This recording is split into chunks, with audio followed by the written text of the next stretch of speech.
৭,৬০০, grade 4ত ৫,০০০, পুলিচত ৬,৪৩৪, elementary এডুকেশ্যনত ৫,৫৫০ গৰাকী শিক্ষক,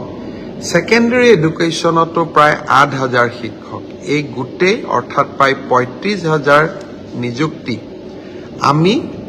মাৰ্চ মাহ বা এপ্ৰিল, বিশেষকৈ বহাগ বিহুৰ আগতে আমি শেষ কৰিব। অসম পুলিচত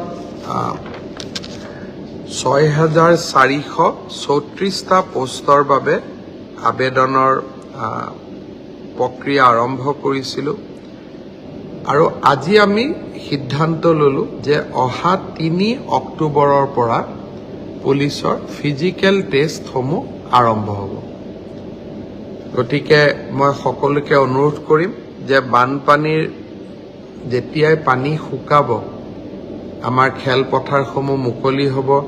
আমি দৌৰা প্ৰেক্টিচ আৰম্ভ কৰিব লাগে, কাৰণ ৩ অক্টোবৰৰ পৰা অসম আৰক্ষীৰ ফিজিকেল টেষ্ট আৰম্ভ হ'ব। মোৰ লক্ষ্য হৈছে যে ফিজিকেল টেষ্ট, ৰিটেন আৰু ভাইভা তিনিওটা প্ৰক্ৰিয়া সম্পূৰ্ণ কৰি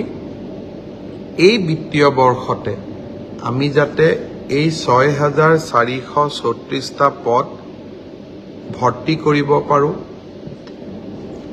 এটা সুন্দৰ নিযুক্তি প্ৰক্ৰিয়াৰ মাজেৰে ল'ৰা ছোৱালীক নিযুক্তি দিব পাৰোঁ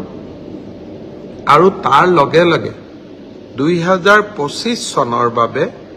আকৌ এবাৰ নিযুক্তি প্ৰক্ৰিয়া আমি যাতে আৰম্ভ কৰিব পাৰোঁ।